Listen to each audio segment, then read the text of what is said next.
দাম্পত্য জীবন এমন একটা জায়গা, আমি প্রায় সময় বলি দাম্পত্য জীবনের শুরুটা হলো, উর্দুতে একটা কবিতা আছে, ইবতেদায়ে ইশক আর ইন্তেহায়ে ইশক বরাবর नहीं होता है। প্রেমের শুরু আর শেষ একরকম হয় না।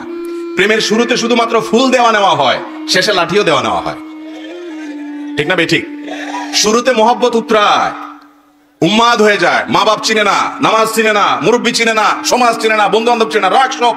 এখন আমার মনের মানুষের সাথে আমার চ্যাটিং চলতেছে, কিচ্ছু চিনে না, সে ভালোবাসা উতরাইতে থাকে।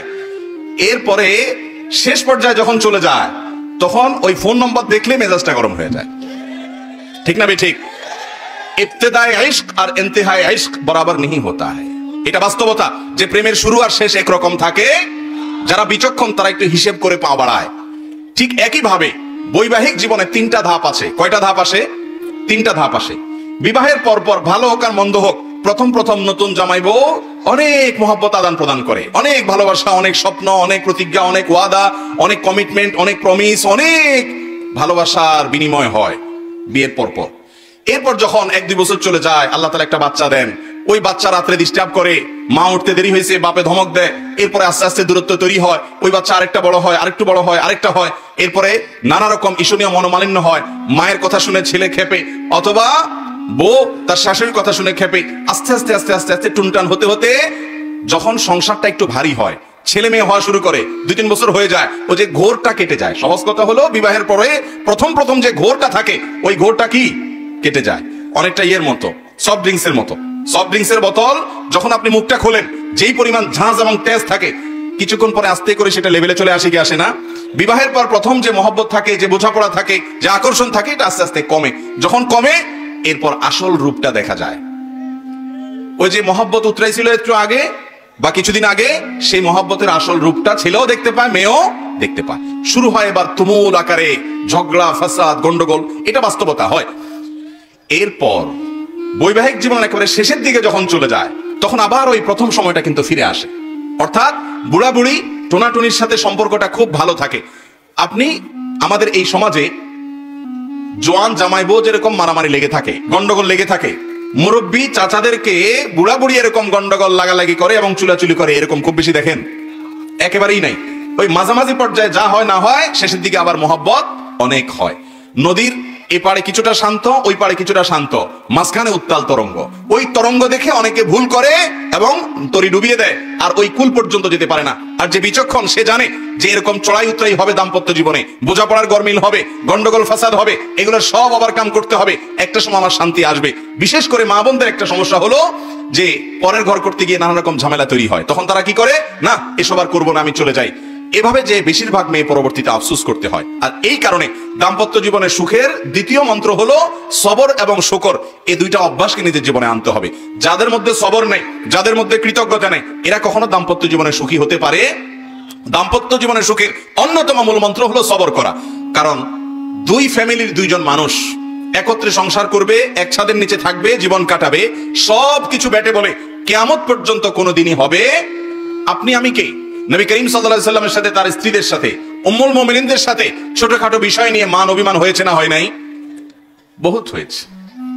এবং সে মান অভিমানটা আমাদের মতো না, তাদের মতো করে হয়েছে। কারণ স্বামী স্ত্রী একসাথে দাম্পত্য জীবনে যখন সময় কাটাবে, তাদের মধ্যে বোঝাপড়ার গরমিল হবে। এই সময়টাতে দরকার হয় সবর করা। মনে রাখবেন, ইবাদতের অনেক বড় একটা পার্ট হলো সবর এবং ধৈর্য। আল্লাহ কোরআনে বলেছেন, ইন্নামা ইউওয়াফাস সাবিরুন আজরাহুম বিগাইরি হিসাব। যাদের পুরস্কার আল্লাহ তাআলা কোনো হিসাব করে দিবেন না, তারা হলো যারা সবরকারী, ধৈর্যকারী তারা। অতএব দাম্পত্য জীবনে ধৈর্য থাকতে হবে। স্বামী অনেক উল্টাপাল্টা করবে, সবর করতে হবে। মনে করতে হবে এর চাইতে অমানুষ্য পৃথিবীতে আছে। আবার স্ত্রী অনেক উল্টাপাল্টা করবে, সেক্ষেত্রেও সবর করতে হবে। মনে করতে হবে যে এর চাইতে অমানুষ অনেক আছে, এবং নিজেকে সান্ত্বনা দিতে হবে। অনেক ক্ষেত্রে কৌশলী হইতে হবে। বিশেষ করে দাম্পত্য জীবনে কৌশল ছাড়া আপনি সুখী হতে পারবেন না। আশরাফ আলী থানভী রাহমাতুল্লাহ আলাইহি একটা ঘটনা বলেছেন সম্ভবত একবার, যে ওনার কাছে এক ব্যক্তি এসে বলল, হুজুর, আমার বাসায় যে মহিলা আছে, আমার স্ত্রী, এই ভদ্র মহিলা আমি বাহির থেকে গেলেই কোনো কারণ ছাড়া অযথাই আমার উপরে সে চড়াও হয় এবং খুব বাজে ব্যবহার করতে থাকে। আমি আপনার ওয়াজটা শুনে একটু সবর করার চেষ্টা করি, কিন্তু কত পারা যায়? পারি না। আপনি একটু আমাকে বুঝায় বলেন তো আমি কি করতে পারি? তখন উনি বললেন যে, আপনাকে একটা বুদ্ধি শিখাই। বাসায় ঢোকার আগে দরজার সামনে গিয়ে কয়েক সেকেন্ডের জন্য আপনি একটু মাথাটা নত করবেন, করে কল্পনার জগতে ডুব দিবেন। ডুব দিয়ে নিজেকে নিজে বলবেন যে আমি এখন দরজা খোলার সাথে সাথে কথার কথা একটা কুকুর আমার বাসায় আছে, কুকুরটা আসবে, তো কুকুর মানুষ দেখলে ঘেউ ঘেউ করে, এটা করবে। এটা আপনি শুধু মাথায় মনে মনে চিন্তা করবেন। এরপরে খোলার পর মানুষকে কুকুর মনে করে ছোট করা না, মানে এটা জাস্ট একটা ট্রিটমেন্ট, যে আমি মানুষ না মনে করলাম যে একটা মানুষের পাশে একটা কুকুর আছে, তো কুকুরটা আমাকে কেউ কেউ করবে, এটা তোমার মনে করবা। মনে করার পর এরপরে দরজা নক করবা। বউ খোলার পর যদি তোমার সাথে গেউ গেউ করে, তুমি সাথে সাথে ওই যে তোমার ধ্যান, ওই ধ্যান কল্পনার জগতে ডুব দিবা। ডুব দিয়া তোমার স্মৃতিতে আনবা যে একটা কুকুর, আমি রাস্তা দিয়ে যাচ্ছি বা কোথাও গেছে, এখন গেউ গেউ করতেছে, তো কুকুর গেউ গেউ করলে আমার সমস্যাটা কি, এটা তুমি মনে করবা। তো স্বামী বাসায় গেছে, যা দরজা খুলছে, দরজা নক করার আগে ওইরকম কল্পনা করছে, স্ত্রী দরজা খুলছে, যথারীতি জামা কাপড় খোলার পর শুরু হয়ে গেছে বিশ্বযুদ্ধ, ঠুসঠুস শুরু হয়ে গেছে। যখন এগুলো শুরু হয়ে গেছে, ভদ্রলোক সাথে সাথে চোখ বন্ধ করে ওই ধ্যান করা শুরু করে দিছে, যে হুজুর বলে দিছে যে আমার তো এরকম একটা পরিস্থিতি আমি কল্পনা করতে হবে, করলো। তো করার পরে লোকটা হেসে দিছে। বউ চিন্তা করলো ব্যাপার কি, প্রতিদিন হামলা পাল্টা হামলা হয়, গোলা বারুদ এখান থেকে গেলে ওখান থেকেও কিছু আসে, আজকে দেখে একটা মিটমিট করে হাসে, কাহিনী কি? স্ত্রীর তো মেজাজ আরো গরম হয়ে গেছে, সে যত গরম হয় এ দেখে আরো বেশি হাসে। তখন বললো, ধরছে একটু ঠান্ডা হয়ে, স্ত্রী দেখছে না রাগারাগি করতে হচ্ছে না, বলো কাহিনী কি বলো। স্বামী তো বলে না, একটা পর্যায়ে বলে দিছে যে আসলে হুজুর আমাকে এটা শিখাই দিছে, এরপর থেকে আমার কাছে তোমার সব রাগ ঝাক বকা ঝকা এগুলো সব আমার কাছে একেবারে পান্তাবাদের পানি মনে হয়, আমার বরং আরো হাসি আসে। এরপর দিন থেকে আর ওই ভদ্রলোক বাড়িতে ঢুকলে বউ বেচারা ঝগড়া করতে গেলেও আবার গলা থেকে ফেরত চলে যায়, কারণ ঝগড়া করলেই তো কল্পনা এসে অন্য কিছু হবে। এই কথা শুধু মহিলাদের জন্য বলছি, মা বোনদের রাগ করার কোনো কারণ নাই। একই কথা পুরুষদের বেলায় হতে পারে, অনেক পুরুষ আছে এরকম ছেঁচড়ার মতো গেউ গেউ করে কি করে না। তো তাদের বেলায় যদি মহিলারা এই একই পদ্ধতি অ্যাপ্লাই করেন, ইনশাআল্লাহ অন্তত ওই গেউটা থামানোর জন্য ওষুধের কাজ দিবে। তো খোলাসা কথা হলো, সবর থাকতে হবে। রাগ হলে পাল্টা রাগ দাম্পত্য জীবনে কখনো সুখ আসার কারণ হয় না। দাম্পত্য জীবনে স্বামী হোক আর স্ত্রী হোক, ধৈর্য ধারণ করতে না পারলে কখনো শান্তি পাওয়া যায়, ধৈর্য ধারণ করতে হয়। নবী করিম সাল্লাল্লাহু আলাইহি ওয়াসাল্লাম জীবনে অনেক ঘটনা ঘটেছে, এর আগে আমি একাধিকবার বিভিন্ন জায়গায় বলেছি। আয়েশা রাদিয়াল্লাহু তাআলা ঘরে ছিলেন তিনি, তার নিয়ম ছিল যে স্ত্রী ঘরে থাকতেন, রান্না বাড়া তিনি করতেন।